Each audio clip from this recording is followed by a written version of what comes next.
Salut tout le monde, on se retrouve dans une nouvelle vidéo. Ça y est, on va changer complètement de style de vidéo. Les temps, ça, il n'y a que deux vidéos sur ton compte. Donc on va parler de ma rencontre avec Sacha, de notre parcours. Je vous ai mis il y a quelques jours dans ma story Instagram que je vous mets juste là. N'hésitez pas à vous abonner si ce n'est pas encore le cas. Deux sujets en sondage, donc notre rencontre et le parcours d'Alexander. Vous avez choisi que je vous parle de notre couple, donc c'est ce qu'on va faire dans cette vidéo. Et je vous parlerai du parcours d'Alexander, je pense, la semaine prochaine si je me sens prêt. Dans cette vidéo, je vais vous parler de notre rencontre, depuis combien de temps on se connaît, qui a fait le premier pas, la distance, etc., etc. Et à la fin de la vidéo, je vais prendre mon petit téléphone et je vais répondre à toutes vos questions que vous m'avez demandées sur Instagram hier dans ma story. Je vous ai mis à contribution comme d'habitude. Vous étiez beaucoup, donc j'ai pris vraiment les questions qui reviennent souvent. Comment on s'est connus? On va commencer par le commencement. Tout d'abord, moi j'ai connu Sacha sur Facebook. Je pense qu'un quart de ma communauté qui me suit grâce à lui se rappelle de Sacha sur Facebook, qui faisait des lives dans son bain, qui faisait le But Challenge. On en passe, c'est des meilleurs, qui faisait le charreau. Qui était super beau. Bref, à cette époque-là, je pouvais clairement pas me le voir. Pour moi, c'était un... Voilà, vous m'avez compris, je pouvais pas. C'était plus fort que moi. La preuve aujourd'hui, c'est que les cons ne changent pas d'avis. Enfin, que les... Comment on appelle ça? Il y a que les cons qui ne changent pas d'avis. Voilà, c'est dit, c'est fait. Du coup, voilà, à cette époque-là, c'était... Je crois qu'il avait 18 ans, je ne pouvais pas me le voir. Puis, quelques années plus tard, j'ai une amie qui m'a partagé sa story. Et là, je sais pas pourquoi, mais j'ai accroché direct. Alors, il continuait de faire des conneries, enfin, dire de la merde sur ses réseaux, etc. Mais je lui ai trouvé un petit truc en plus. Et là, et non, ce n'est pas lui qui a fait le premier pas, c'est à bye bye. Il n'y a pas que les mecs qui font les premiers pas. Non, je l'ai fait. Et à l'heure d'aujourd'hui, je ne regrette absolument pas. Du coup, voilà, je lui ai envoyé un petit message, il m'a répondu et c'était le commencement de tout. On a commencé à se parler jour et nuit. Apparemment, je crois à l'heure d'aujourd'hui que je lui plaisais bien. Du coup, voilà, donc on a commencé à parler jour et nuit. On était à distance, donc on ne pouvait pas se voir, mais il y avait quelque chose mutuel. On est vraiment une assurance tous les deux. À la différence que j'avais comparé aux filles qui voulaient sortir avec lui, qui essayaient de parler sur... Enfin, qu'ils essayaient avec lui sur Snap, c'est qu'elle passait un peu pour les... Elle faisait un peu les filles faciles, comme m'a dit Sacha. Et moi, je lui ai résisté le plus possible.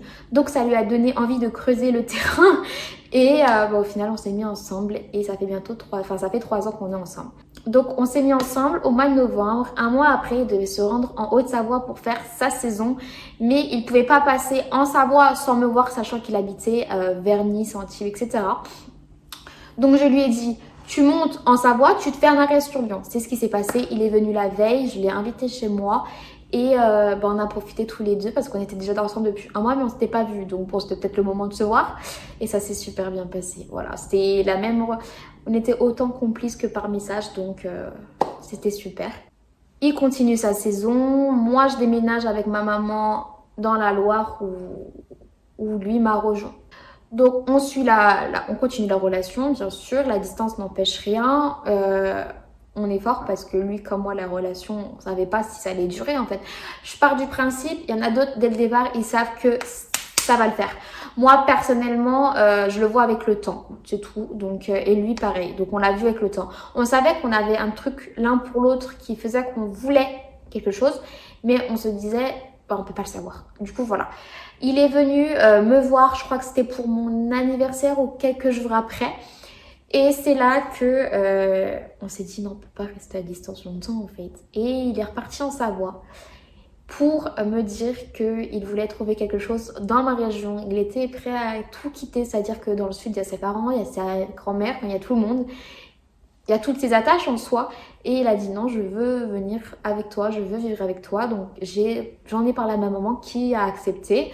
On a vécu chez ma maman pendant, si je dis pas de bêtises, il est arrivé en février. Et on a pris notre appartement à nous en mai. Voilà notre premier appartement, parce qu'à l'heure actuelle on est au 4e, en 3 ans. Donc on a pris notre appartement. Il m'a commencé à me tâter le terrain sur le sujet bébé. Alors... mes proches le savent, je voulais être maman pas trop tard.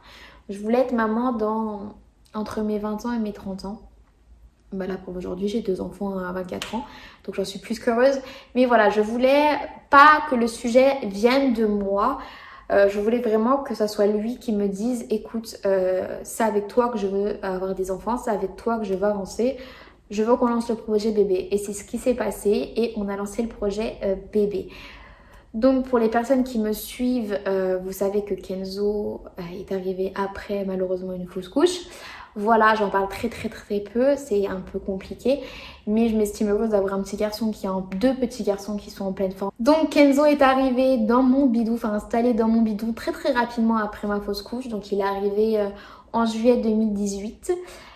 Ma grossesse s'est super bien passée, je lui ai annoncé pas de la plus belle des manières, hein. Je suis sortie des toilettes avec le test de grossesse, il y avait ma famille à la maison et il n'y a pas eu de surprise. Donc voilà, je suis sortie, je lui ai dit je suis enceinte. Ça faisait 3 semaines que j'avais des doutes, j'avais fait des tests Clairbout, comme quoi le Clairbout les filles, je préfère vous dire que ce n'est pas sûr, même s'il coûte une blinde.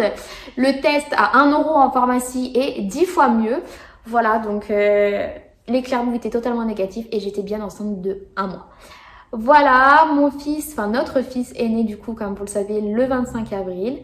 Ça a vraiment été la découverte. Je me suis posé un tas de questions pendant que j'étais enceinte de Kenzo. Je me suis dit, mais est-ce qu'il est vraiment prêt?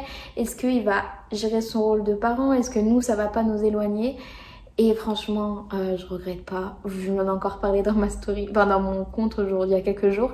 C'est vraiment un super papa. Je ne pouvais pas rêver mieux pour mes enfants. Alors même si dans notre couple, c'est pas tout beau tout rose, parce que oui, je vous le dis, nous sommes pas un couple parfait. On se dispute comme jamais. C'est simple. On s'aime fort, mais on se dispute comme des fous furieux parce qu'on a une relation passionnelle, mais voilà. Quand on s'embrouille, je fais en sorte que les enfants ne soient pas là parce que c'est pas beau à voir, on s'avole dans tous les sens, c'est horrible, mais on s'aime tout autant, voilà.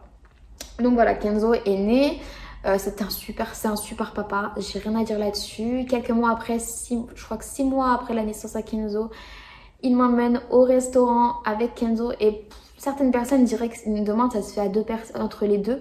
Moi, d'avoir mon homme qui me demande en mariage avec mon enfant à côté de moi, il n'y a rien de plus beau. C'était juste magnifique, je m'y attendais tellement pas. Donc notre mariage est prévu l'année prochaine. Si tout va bien, je vais faire les démarches très prochainement pour valider la date. Donc on a choisi le 9 juillet 2022. On va croiser les doigts pour que ça soit accepté auprès de la mairie. De mon papa, je les ai appelés parce que je veux pas le faire dans notre ville, mais là où j'ai grandi, là mon papa habite. On m'avait dit que c'était possible vu qu'il y habitait, donc on va espérer que ce soit encore le cas. Donc voilà, je vais commencer bientôt les préparatifs.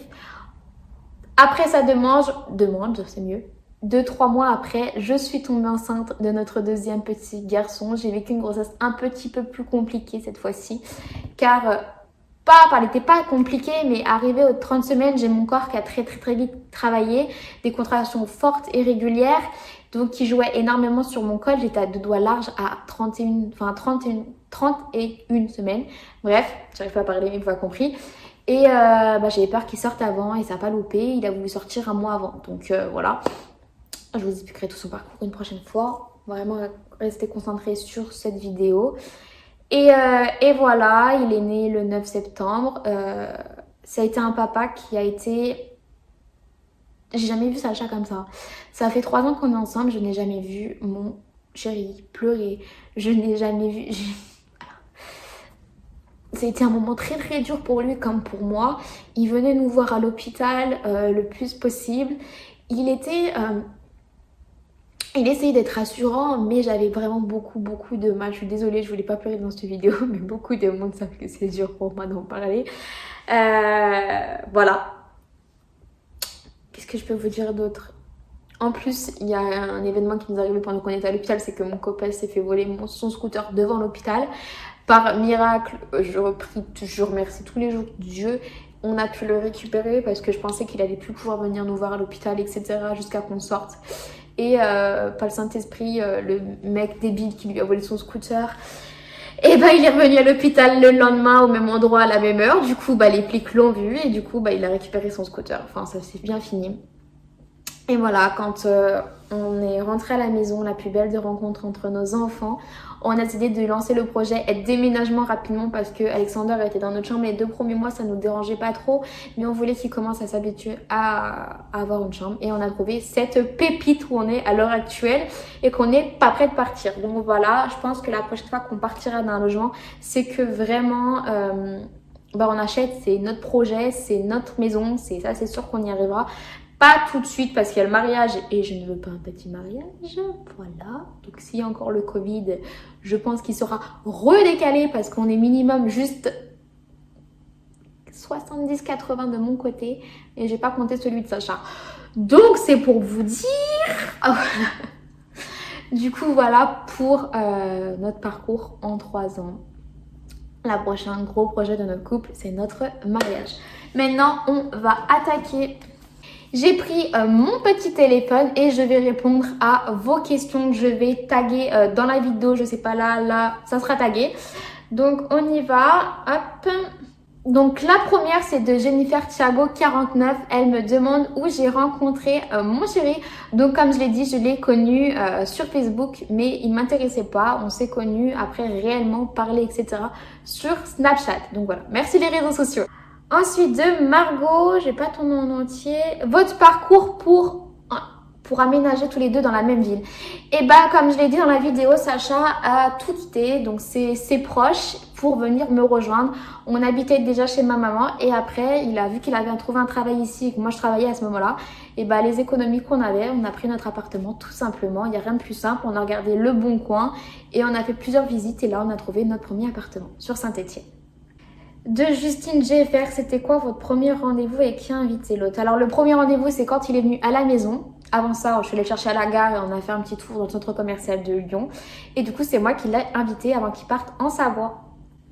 Ensuite, de Sarah O, comment tu as annoncé à tes parents la nouvelle, donc la demande en mariage de Sacha? Et B, de la plus simple des manières, c'est plus français, je leur ai envoyé une photo de ma bague, vous avez dû le voir d'ailleurs en story à ce moment-là, en leur disant que je vais m'appeler Tata comme mes enfants, voilà. De Morena.vert, qui a fait le premier pas? C'est Bibi.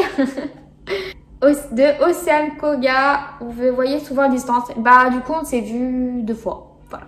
De Lali, oula, t'as un pseudo qui est un petit peu long, toi. Est-ce que suite à la distance, vous aviez pensé que ça marcherait pas? Moi, très honnêtement, j'avais envie que ça marche, mais je savais pas parce que je suis pas une personne qui aime les relations à distance. Donc j'avais peur que notre couple s'estompe avec le temps. De Alissa Ninor, et tu pensais que t'en serais arrivée là avec Sacha? Très honnêtement, il y a 3 ans, quand on a commencé à se mettre ensemble, comme j'ai dit dans la vidéo, non, parce que je suis quelqu'un qui voit avec le temps. Je suis pas là à me dire c'est le coup de cœur, ça y est, c'est lui le bon. Non, je suis pas comme ça. Donc non, ça s'est vu avec le temps. De Marjorie-du-bas 3719, à quel moment vous avez emménagé ensemble? Donc on a emménagé tous les deux vraiment au mois de mai 2018, mais il m'a rejoint chez ma maman en février 2018. Comment s'est passée votre recherche d'appartement? Et bah de la plus simple des manières à chaque fois, c'est-à-dire comme je l'ai dit sur Le Bon Coin, on a envoyé un message et ça a été accepté à chaque fois.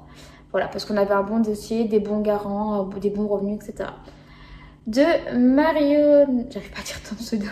As-tu directement eu un petit coup de cœur pour Sacha? Oui, j'ai eu un coup de cœur pour Sacha, très clairement, que je l'ai dit plus d'une fois, mais je n'étais pas sûre qu'on en serait là aujourd'hui. De toujours la même personne, au bout de combien de temps avez-vous désiré un enfant? Alors si je fais bien les calculs, on est ensemble depuis le mois de novembre et il m'a parlé du projet bébé, si je dis pas de bêtises, en avril. Ouais, en avril. Donc 5 mois à peu près. Toujours la même personne, à quel âge lors de votre rencontre? Eh bien moi j'avais 21 ans et lui 20. De Margot Noé, au bout de combien de temps vous vous êtes vus en vrai? Au bout de combien de rendez-vous il y a eu le premier bisou? Bah il y a eu le premier bisou dès le premier rendez-vous parce qu'on était ensemble depuis 1 mois, donc voilà. Et du coup voilà, j'ai répondu à ta question en même temps. Toujours la même personne, tes parents ont de suite accepté Sacha et les parents de Sacha. Alors les parents de Sacha m'ont tout de suite accepté, ma maman l'a tout de suite accepté, mon papa a eu un petit peu plus de mal parce que je suis sa seule fille. Du coup il a eu un petit peu de mal à Sacha, enfin de s'accepter Sacha au début. Comment tes parents ont trouvé Sacha la première fois qu'ils le vit? Alors mon père a dit « Qu'est-ce que tu m'as encore trouvé ?» Et ma maman, elle a adoré. Voilà.